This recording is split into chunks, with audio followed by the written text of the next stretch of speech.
Selamat pagi teman-teman kerabat semua, semoga selalu dalam keadaan sehat walafiat beserta semua keluarga. Hari ini tanggal 22 Mei 2023, berjumpa kembali pada channel YouTube saya yang paling sederhana di antara puluhan ribuan channel yang ada di YouTube. Atas permintaan teman-teman agar dibuatkan tutorial penggunaan media samsa di usia lanjut. Saya sekarang sudah berusia 61 tahun, tetapi karena hobi atau kegemaran saja masih menggunakan media samsa di saat berolahraga. Kali ini saya baru bangun pagi, habis cuci muka, bersih-bersih halaman, kemudian minum kopi sebentar dan ditambah rokok. Dan kebetulan saya juga suka dengan rokok gudang garam, seperti saya tunjukkan ini. Setelah istirahat sebentar, minum kopi untuk paling tidak untuk menyegarkan kondisi tubuh, sama dengan rokokan gudang garam filter. Nah, untuk penggunaan media samsa di usia lanjut, sebelum bisa melakukan pelatihan ataupun berolahraga menggunakan media samsa, saya sering juga pada channel YouTube posting ataupun berbagi pengalaman menggunakan hak kursi, yaitu yang saya tunjukkan sekarang ini, tempat duduk kita di saat berolahraga, memanaskan atau mengelastistaskan otot kita. Media kursi yang ada di rumah paling sederhana saya gunakan. Secara teknik ataupun rangkaian daripada gerak-gerak tersebut memang saya sudah siapkan, saya sudah seleksi. Kali ini saya lagi persiapan teman-teman menggunakan alas kaki sepatu, walaupun tidak terlalu bagus sekali, sebab sebentar di saat melakukan gerakan baik itu latihan dengan menggunakan media samsa, melakukan tendangan ataupun pukulan, kita berada pada atas beton, artinya lantainya bukan tanah tapi atas beton. Nah, semogalah suasananya nyaman dengan sedikit menggunakan alas kaki. Teman-teman, ini semua hanya berbagi pengalaman. Artinya ketika saya yang sudah berusia lanjut masih menggunakan media samsa sebagai partner olahraga dan juga post ke channel YouTube, sosial media baik itu Instagram, Facebook, Reel, semua hal tersebut saya lakukan hanya untuk berbagi, tidak ada tujuan yang lainnya. Berbagi pengalaman, seyogianya hal tersebut bermanfaat terhadap orang banyak, ya syukurlah. Tetapi kalaupun tidak, secara prinsip bahwasanya apa yang saya lakukan, apa yang kita lakukan masih bisa bergerak, kita buatkan dokumentasi diri, sehingga di saat duduk, di saat hari-hari tertentu kita dapat melihat atau menontonnya. Semoga ada manfaatnya secara pribadi, termasuk juga halayak banyak, untuk memotivasi diri atau untuk memotivasi generasi muda agar tetap dapat dan berinisiatif melakukan satu gerakan atau gerakan apalah yang dapat dilakukan. Nah, sekarang saya tunjukkan kembali ini kursi yang ada di rumah. Saya gunakan beberapa gerakan sebelum melakukan pelatihan pada media samsa. Sekarang saya sudah dekat pada kursi. Kursi yang ada, teman-teman pasti sudah tahu, yang terbuat dari kayu, yang sering saya gunakan untuk mengelastistaskan, untuk melemaskan otot-otot pada bahu, pinggang, pinggul, tumit, serta organ yang lainnya. Saya langsung saja ke tutorial untuk penggunaan kursi tempat duduk seperti yang ada ini. Dengan melakukan posisi lurus, ujung kaki kita tumpukan keduanya di atas tanah, baik kanan dan kiri, dan selanjutnya dilakukan penekanan sedikit saja, jadi naik turunnya badan dari arah ujung kursi kanan dan kiri tidak terlalu tinggi. Masalah berapa kali harus dilakukan tergantung dari situasi dan kondisi. Nah, karena pada konten ini saya akan lakukan gerakan sebentar saja agar tidak terlalu banyak waktu terbuang untuk pelatihan senam. Selanjutnya dilakukan gerakan sedikit naik ke atas, akan tetapi untuk menekan ke bawah. Teman-teman bisa perhatikan gerakannya sedikit saja. Jadi kedua gerakan tersebut tentu ada manfaat yang saya rasakan. Gerakan yang agak menekuk tadi, yang tujuannya adalah untuk melastisitaskan otot-otot pada bahu baik kanan dan kiri, dada. Gerakan yang tekukannya lebih daripada gerakan awal itu tujuannya untuk melastisitas otot pada dada dan juga organ-organ yang lainnya. Dan lanjut lagi untuk berolahraga, tentu organ-organ tubuh kita tidak saja harus dilakukan gerakannya dari pinggang ke atas, namun juga kita lakukan gerakan dari organ tubuh di kita pinggang ke bawah. Tentu ada pinggul, paha, otot pada betis, tumit. Nah, gerakan ini merupakan gerakan yang saya sangat suka dan juga saya rangkai dan pilih dari dulu. Tangan yang saya tunjukkan ini di saat melakukan gerakan tadi, rasakan sepertinya ada tarikan pada otot-otot yang ada di punggung dengan otot pada ada di pinggang pinggul tersebut. Termasuk juga sedikit membungkuk dengan catatan ujung kaki baik kanan dan kiri tetap ada di atas tanah. Tentu rasakan juga apa yang saya sampaikan tadi, tarikannya seperti ada otot-otot tertarik. Hal ini cukup rutin saya lakukan teman-teman ketika bangun pagi. Secara alami tentu dari segi usia, perubahan otot-otot, perubahan napas, dan semua organ tubuh kita akan berubah mengalami usia ketuaan. Hal ini kita tidak bisa pungkiri, termasuk juga saya sendiri. Namun ada keinginan agar saja walaupun tidak seenergik di saat masih bujang, kan tetapi paling tidak membuat motivasi diri kita akan menjadi lebih bagus dalam beraktivitas sehari-hari. Maka saya susunlah beberapa gerakan yang saya sukai, dan ini semua memang sudah terseleksi atau kita pilih dari gerakan yang lainnya, karena satu gerakannya simpel, kedua tidak memerlukan waktu terlalu panjang, dan manfaat ataupun faedah yang saya rasakan ini adalah benar-benar akurat untuk pelemasan otot pada pinggang, pinggul, bahu, dan lain sebagainya. Tentu dalam konteks usia kembali lagi, apalagi di saat kita semakin akan bertambah, setiap bangun pagi terasa agak ngilu, agak kaku, ataupun apalah perasaan perubahan otot-otot muda menjadi otot-otot tua. Inilah rangkaian apa yang saya sampaikan tadi.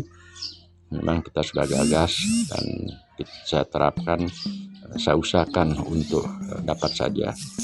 Apakah itu bisa dilakukan setiap hari ataupun tidak, tentu daripada aktivitas yang kita punya masing-masing. Kalaupun terlalu sibuk sekali, ya mungkin bisa lakukan gerakannya 5 menit ataupun 3 menit jongkok bangun seperti tadi. Kalau ada waktu dalam keseharian tanpa ada jadwal aktivitas ataupun kegiatan keluar rumah, mungkin saja kita bisa lakukan lebih berolahraga, apakah 15 menit, 20 ataupun 30 menit. Nah, saya kembali sekarang mengambil samsa. Nah, teman-teman, saya tunjukkan ini samsa untuk gantungannya itu terbuat seperti pancing. Jadi di bawahnya juga seperti pancing, dari atasnya juga, hanya saja lubang atasnya lebih besar daripada gantungan dari di bawah. Jadi untuk yang di bawah itu semuanya merupakan tempat daripada rantai-rantai. Jadi 4 rantai samsa ini juga kita beli dari toko samsa. Sekarang saya sudah tunjukkan pada gantungan samsa. Nah, sekarang perlu diperhatikan teman-teman secara tutorialnya. Penggunaan media samsa di usia lanjut, ya pertama-tama yang harus diperhatikan, kita tidak boleh emosi, tidak boleh tergesa-gesa menggunakan media samsa, karena kembali lagi apa saya sampaikan berkali-kali, penggunaan media samsa di usia lanjut, bahwasanya samsa itu adalah hanya sebagai partner ataupun media. Jadi secara poin ataupun ending dari kita menggunakan samsa di usia lanjut, ya paling tidak karena kita tidak akan melakukan turnamen ataupun pertandingan lagi, sehingga samsa tersebut bisalah diistilahkan teman bermain. Nah, teknik menggunakan media samsa apa yang saya sampaikan sekian detik ini, itu melakukan gerakan baik itu tendangan dan pukulan, kita lakukan santai saja. Jadi kita tidak usah malu-malu, walaupun kelihatannya seperti anak kecil, apakah kelihatannya seperti jangal ataupun tidak keras, tidak ketat dan sebagainya. Karena awal daripada penggunaan samsa yang saya sampaikan tadi dia merupakan adalah sebagai warming up. Nah, jadi saya tadi menundukkan tangan teman-teman, maksudnya saya berolahraga di saat sekarang ini jam 9.30 di Bali untuk menambah suhu tubuh kita cepat menjadi panas. Selain memang itu adalah aktivitas gerakan atau otot yang ada di organ tubuh kita, itu ditambah dengan panasnya matahari yang ada di sekitaran kita. Jam setengah 10 pagi tidaklah terlalu menyengat sekali, tapi bagi teman-teman yang tidak terbiasa berjemur dan sebagainya mungkin saja agak sedikit risih gitulah, karena tentu kulit akan menjadi agak kemerah-merahan dan sebagainya. Nah, sekarang saya akan coba berbagi penggunaan media samsak di sesi lanjut.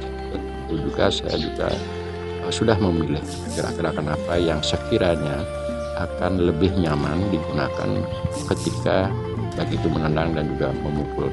Nah, kali ini saya berbagi untuk gerakan tendangan lurus ke depan yang menurut pengalaman saya itu kan lebih aman, lebih nyaman, karena sifatnya kita akan hanya mendorong setelah tapak kaki menyentuh pada bodi samsak, ke badan media samsak, itu kita lakukan dorongan. Nah, untuk hal ini diperlukan beberapa faktor yang sangat-sangat perlu diperhatikan. Pertama adalah di saat kaki kiri seperti sekarang ini melakukan eksekusi ke media samsak, tentu salah satu kaki lagi dan jatuh kaki kanan akan menjadi tumpuan ke tanah.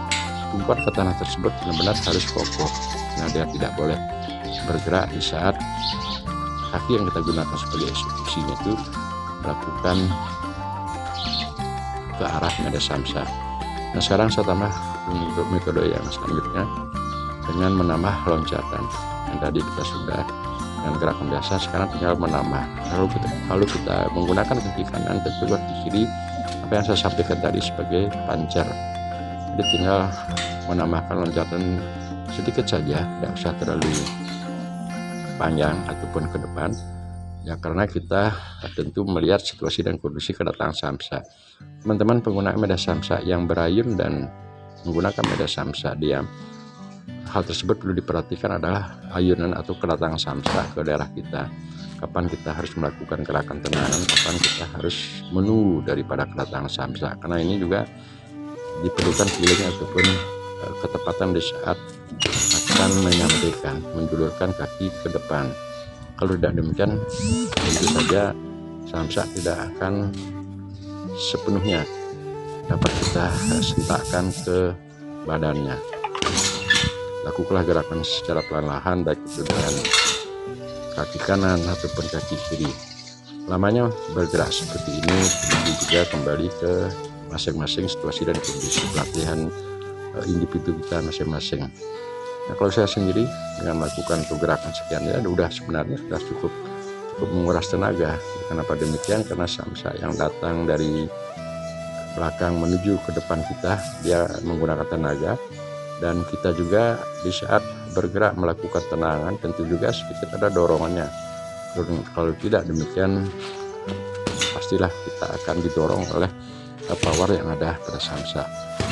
Jeda. Nah, ini dari gerakan awal melakukan tendangan lurus ke depan. Sekarang saya sudah beralih dengan gerakan yang lain.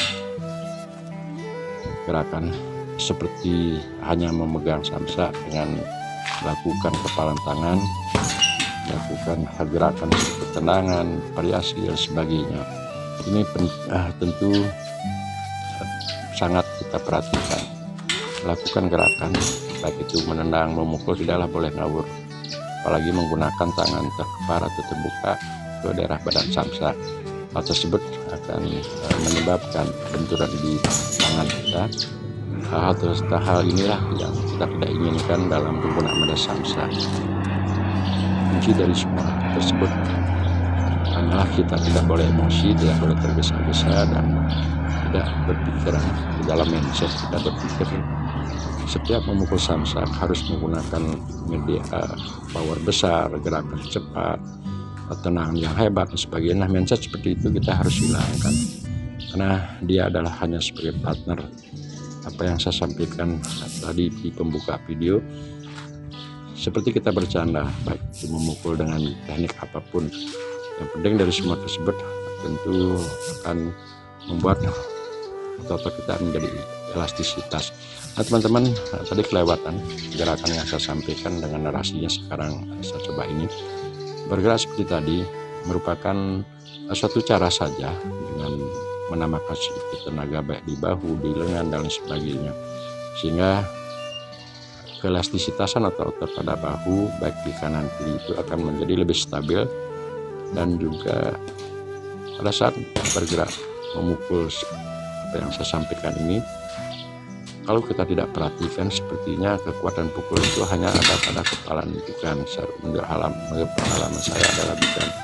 Jadi pukulan tersebut dia akan menjadi fokus ketika gerakan bahu ditambah dengan eksekusi gerakan pinggul itu betul-betul menjadi satu kesatuan. Perhatikan gerakan bahu dan juga pinggul, dia mempunyai andil yang sangat-sangat besar terhadap arah pukulan atau kepala yang kita julurkan ke daerah media samsa. Maka seperti inilah beberapa pakem-pakem di saat memukul samsa perlu diperhatikan. Kalau tidak demikian, otomatis tanpa memegang pakem ataupun teori, hal tersebut kita akan emosi ketika melihat samsa ataupun bergerak. Setiap gerakan itu akan digunakan dengan power besar. Nah, tentu kalau seperti itu menggunakan media samsa, maaf saja, jadi kekuatan power itu pasti ada tolak ukurnya. Dengan durasi waktu 1 menit saja, kalau kita benar-benar melakukan pukulan termasuk tendangan ke badan samsa, napas kita tentu akan terkuras. Itu secara alami, menurut pengalaman saya itu sudah biasa. Maka dari itu diperlukan suatu strategi, metode ataupun mindset cara kita berpikir menggunakan media samsa di usia muda dengan menggunakan samsa di usia lanjut. Sekarang kita rubah lagi untuk gerakan selanjutnya. Nah, yang menurut pengalaman saya ini juga salah satu gerakan yang cukup aman ketika bergerak ke media samsa dengan menggunakan tendangan samping dan arah kaki posisinya lurus. Kaki kanan yang mengeksekusi ke badan samsa tentu digantikan sebagai pancar ataupun pondasi yang ada di bawah itu adalah kaki kiri. Perhatikan kaki kiri, nah, walaupun sedikit bengkok pada lutut, itu hanya saja untuk menjaga keseimbangan. Karena tapi tidak boleh melebihi lekukan daripada lutut tersebut terlalu tajam.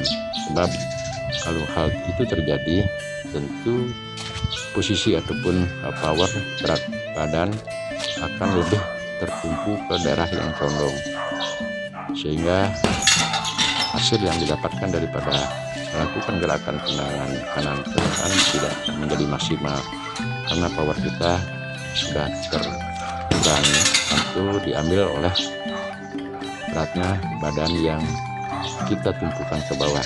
Nah, sepatutnya itu powernya full adalah pada daerah kaki kanan di saat bergerak dengan menggunakan kaki kanan. Nah, hal ini tentu harus juga dilakukan secara bergantian atau berkali-kali gitu lah. Di saat sudah terasa otot kita semuanya dari arah kaki dan sebagainya menjadi elastisitasnya bagus, baru digunakan dengan gerakan kecepatan ataupun power sesuai dengan situasi dan kondisi di saat melakukan pelatihan. Nah, teman-teman, berkali-kali juga saya sampaikan di saat menggunakan media samsa dengan gantungannya seperti pancing, hal tersebut bisa jatuh ya karena gerakan atau arah kaki yang kita tujukan ke daerah badan samsa tersebut sedikit agak menukik ke atas, sehingga kedatangannya ia akan berlawannya. Saya tunjukkan tangan ketika gayungannya, goyangannya seperti itu, dan akhirnya arah kaki kita tujukan ke atas. Ketika tepat sasarannya kena, tentu hal tersebut akan menjadi agak goyah, itulah membuat menjadi samsa jatuh. Nah, kenapa tidak diikat mati ataupun diikat berterusan? Menurut hemat saya, apa yang saya sampaikan juga di video sebelumnya, bahwasanya ketika usia lanjut diperlukan suatu motivasi yang lebih lah, tidak cukup satu motivasi cara atau teknik atau metode yang kita gunakan. Di saat penggunaan samsa harinya jatuh seperti tadi, ada suatu nilai kesenangan, kepuasan ataupun kebanggaan yang kita kita maksud, semua itu akan menjadi motivasi. Dan juga hal tersebut akan menguras tenaga, baik itu mengambil samsa, kembali memasang, sebagainya. Tapi tidak apalah, yang penting ada cara atau satu motivasi kita. Nah, penggunaan tangan lurus seperti tadi yang perlu diperhatikan adalah kekuatan daripada genggaman dan gerakan pinggul.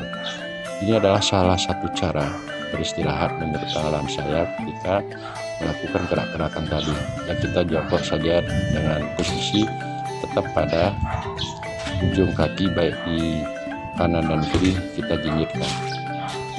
Sekarang saya tambahkan lagi teman-teman untuk gerakan yang lebih nyaman ke daerah dan samsa di saat melakukan pelatihan menggunakan medan samsa yang berayun adalah melakukan gerakan kaki tendangan dengan penggunaan ujung tumit. Nah, ini karena kaki saya terbungkus oleh sepatu sehingga posisi ujung tumit tidak kelihatan. Namun kalau kita perhatikan ketika pengangkatan kaki baik kanan ataupun kiri setelah ada di atas pusar, juga kita sentakkan dengan lengan menggunakan ujung tumit kaki baik kanan ataupun kiri. Jadi tentu ada tekukannya sedikit, itu akan terasa lebih nyaman atau lebih aman di saat berolahraga menggunakan medan samsa dengan posisi samsa yang berayun. Nah, metode tadi yang saya sampaikan tadi karena banyak juga, akan tapi hanya hal gerak-gerakan itulah yang sering saya gunakan untuk mempercepat tubuh menjadi panas. Nah, sekarang saya tutup dulu pada HP. Saya lihat ini sudah berlanjut 21 menit 53 detik, tapi dipotong dengan durasi senam ditambah juga dengan narasi-narasi yang lainnya sekitar hampir 10 menit lah penggunaan medan samsa full. Di sana sudah berkeringat teman-teman. Jadi saya perlihatkan baik di lengan kanan dan kiri mulai bercucuran keringat. Kurang lebih 2 menit setelah buka baju ini otomatis keringat akan lebih bercucuran. Saya lihatkan juga dari daerah punggung. Dan perlu dipermaklumkan juga ketika saya habis berolahraga menggunakan medan samsa sebagai partner, saya sering buka baju yang tujuannya hanya untuk memperlihatkan bahwasannya bergerak 10 menit tersebut tubuh kita akan cepat menjadi panas. Ini teman-teman saya dekatkan kembali. Sebenarnya dalam posisi usia sudah 60 tahun tubuh saya tidaklah terlalu gempal atau gimana seperti teman-teman yang nge-gym dan sebagainya. Inilah satu kebanggaan bagi saya. Terima kasih.